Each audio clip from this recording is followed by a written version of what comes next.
안녕하세요. 혜음입니다.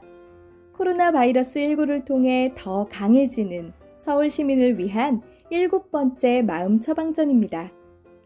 몸의 거리는 넓히고 마음의 거리는 좁혀야 할 시간. 사회적 거리두기입니다. 거리에 사람이 없다고 놀라지 마세요. 못 만나는 것이 아니라 잠시 안 만나는 것입니다. 사람이 없는 것이 아니라 전염 차단을 위한 사회적 거리두기의 실천에 참여하는 것입니다. 사회적 거리두기의 실천을 위하여 우리 스스로가 서로의 간격을 두기로 한 시간들입니다. 사회적 거리두기란 무엇인가요? 사회적 거리두기란 감염성 높은 질환의 전파를 막거나 느리게 하기 위하여 정부나 보건당국 혹은 시민단체가 제안하는 행동으로서 목적은 감염된 사람들과 감염되지 않은 사람들의 접촉 가능성을 줄이기 위한 것입니다. 이를 통해 감염질환의 전염, 이동성을 줄여서 사망률 등 심각한 결과를 줄일 수 있습니다. 사회적 거리두기는 어떻게 시작되었을까요? 사회적 거리두기는 오래전부터 전염성 질환의 전파를 막기 위해 사용했던 방법이고 우리 모두의 안전을 높일 수 있는 실천입니다. 과거 1918년 미국에서 처음 실행되었던 방법으로 당시 미국의 교회들은 예배를 중단하고 시민들은 모임을 취소하고 시와 당국도 잠시 행사를 멈추었다고 합니다. 전직 대통령의 장례식조차 조촐하게 치르기로 했었다고 하네요. 지금도 지역사회 감염 단계의 어느 시점에서 사람들에 의해, 정부 당국에 의해 이런 사회적 거리두기는 공식적으로 도입된다고 합니다.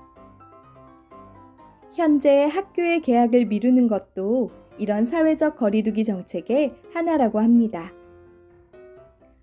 과거 인플루엔자 유행 시의 사회적 거리두기의 실천 방안은 무엇이었나요? 첫째, 1.8m 이상 다가서지 않고 3걸음 떨어져 있기. 둘째, 환기가 되지 않는 밀폐 공간에 오래 있지 않기. 셋째, 마스크 착용하기. 넷째, 자주 손 씻기.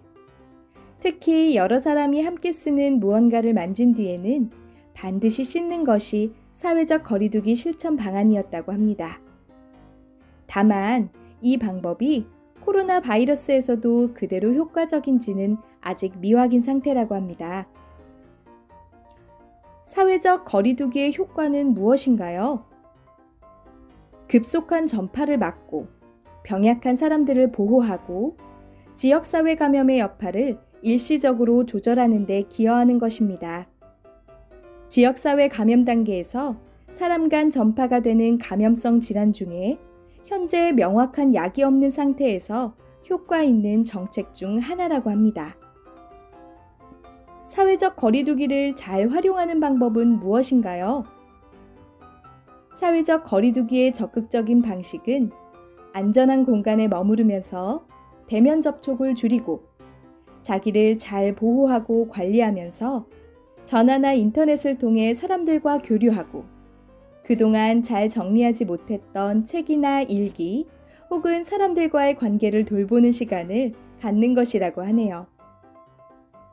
못 만나는 것이 아니라 안 만나는 것으로 여기고 이 시간 동안 자신의 마음을 잘 보살피고 개인 운동을 통해 개인의 체력도 증강하는 시간으로 그리고 무엇보다 과속하던 자신을 잠시 멈추고 자신을 돌보는 시간으로 활용할 수 있다면 더없이 좋을 것입니다.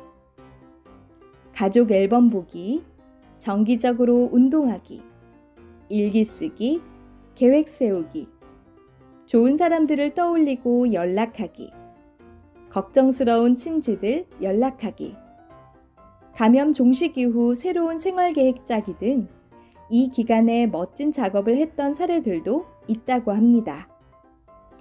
물론 수입이 줄어들고 경제활동의 어려움으로 인해 고통스러운 것도 사실입니다.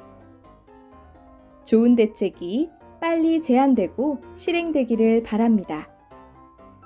본 내용은 서울시 코비드19 심리지원단장이자 명지병원 정신건강의학과 교수인 김현수 교수님이 엮어주신 내용입니다. 감사합니다.